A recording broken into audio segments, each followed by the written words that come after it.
Bem, bem-vindo ao vídeo instrucional de utilização do GEF para variação de medidas de rede. Meu nome é Ricardo Sampaio e a proposta é que a gente apresente aí 3 vídeos sobre a utilização das medidas dentro do GEF para análise de redes e análise das características estruturais das redes.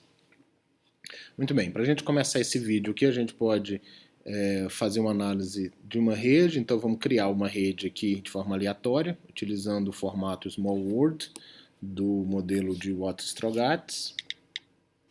Então, se a gente criar essa rede aqui, a gente pode escolher aqui o número de nós da rede, a gente pode estar botando 50 nós da rede, o grau médio como 4 e o parâmetro aqui 3.5, um parâmetro que vem mais ou menos definido. A gente não vai utilizar aqui essa questão de temporalidade. Então, essa aqui aparece a nossa rede com 50 nós e 100 linhas. A gente vai mudar um pouco essa distribuição rapidamente para aparecer uma distribuição mais agradável. E aí a gente tem essa distribuição aí, que é uma distribuição circular com a centralidade de grau, com os nós com centralidade de grau maior, mais ao centro da figura. A gente pode mudar o tamanho desses nós para ficarem mais legíveis. A gente pode utilizar esse elemento aqui para mudar esse tamanho. Então, se a gente consegue mudar um pouco. Ou pode ir ao laboratório de dados, né? Marcar todos, editar e definir qual que é o tamanho. Então, posso definir que eu quero o tamanho 30 para eles aqui. Então, são as duas maneiras que a gente pode estar modificando o tamanho dos nós, e esse tamanho dos nós é o que fica aparecendo aqui para a gente. Tudo bem. Aqui do lado esquerdo a gente tem a estatística que a gente pode verificar sobre essa rede, né? Se por acaso essa janela sumir, a gente pode vir aqui em janelas ou Windows, procurar por estatísticas e ele aparece novamente aqui para a gente. Então, se a gente calcular, por exemplo, as estatísticas de rede, é o primeiro que a gente vai estar olhando, a gente só clica aqui, ele vai aparecer algumas estatísticas e a gente vai estar falando sobre elas. Então, basicamente, a primeira medida que a gente tem aqui é a densidade do grafo. Então, a densidade do grafo é calculado quanto ao número de linhas que existe no grafo, que seriam 100 linhas, dividido pelo número possível de linhas que esse grafo pode ter. Então, no gráfico com 100 linhas, a gente tem aí o número possível de 1.220 linhas que a gente poderia. A gente calcular aí a densidade do grafo, a gente dá um OK, e ele dá um número de 0,082. É um número aproximado. Se a gente usar um cálculo aqui, se a gente fizer 100 dividido por 1.220, né, seria mais ou menos isso, 0,819, que seria 0,82. Então essa é a densidade do grafo que a gente tem. Primeira medida que pode trazer na rede, certo? A outra medida que a gente tem, que foi utilizada e apresentada na apresentação do Prezi, é o diâmetro da rede. Então, o diâmetro da rede também a gente pode calcular aqui.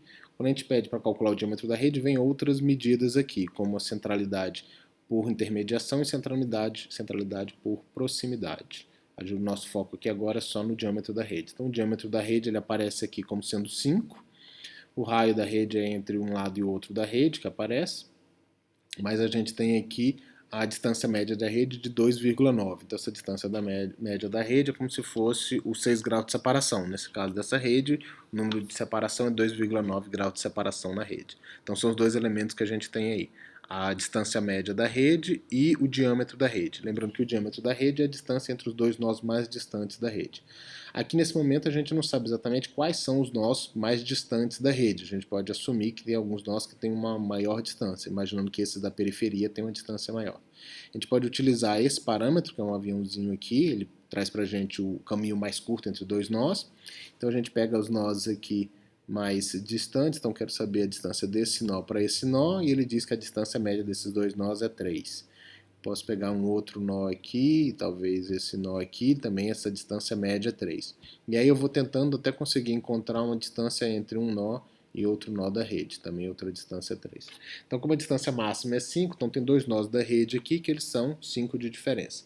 Se a gente utilizar uma outra distribuição, se não me engano, ifan rule aqui, talvez fique mais fácil da gente conseguir encontrar essa distância. ifan rule proporcional, talvez. Bem, vamos tentar aqui. Se a gente procurar agora a distância entre esse nó e esse nó, ele apareceu distância 5. Então ele mostra quais são os dois nós de maior distância da rede. Então a gente consegue avaliar aí quais são os nós dependendo da distribuição. Então essa daqui é o diâmetro da rede ou a distância média da rede. Voltando para aquela nossa distribuição inicial, Frontman-Rangel, então a gente tem essa rede aqui, que basicamente são esses nós que têm a maior distância da rede para a gente. Então, além da distância média da rede, a gente tem aqui os componentes conectados, são outra análise que a gente pode ter. Então, os componentes conectados é o número de, deixa eu só parar aqui, é o número de elementos que a gente tem na rede. Se a gente calcular aqui agora, a gente tem na rede não direcionada, basicamente um componente. Por quê? Porque todos os elementos aqui estão conectados. Se a gente quiser criar um outro elemento aqui, a gente pode, por exemplo, vou mudar a cor aqui para azul, para dar um destaque. E aí a gente cria aqui 3 elementos, faz as linhas entre eles. E se for fazer agora a avaliação do componente conectado, a gente calcula aqui, a gente tem 2 componentes. Então, basicamente, a gente tem um componente e outro componente. Se por algum motivo a gente pegar e fizer uma linha entre esses 2 elementos e calcular novamente, aí a gente agora volta para os componentes, somente um componente, porque a gente conectou esse grupo com esse grupo. Então é isso. Basicamente, a gente calculou qual que é a densidade do grafo, o diâmetro desse grafo, a distância média do grafo que a gente tem aqui, que é o 2,9, e a quantidade de componentes conectados que a gente tem na rede. Então é isso, muito obrigado.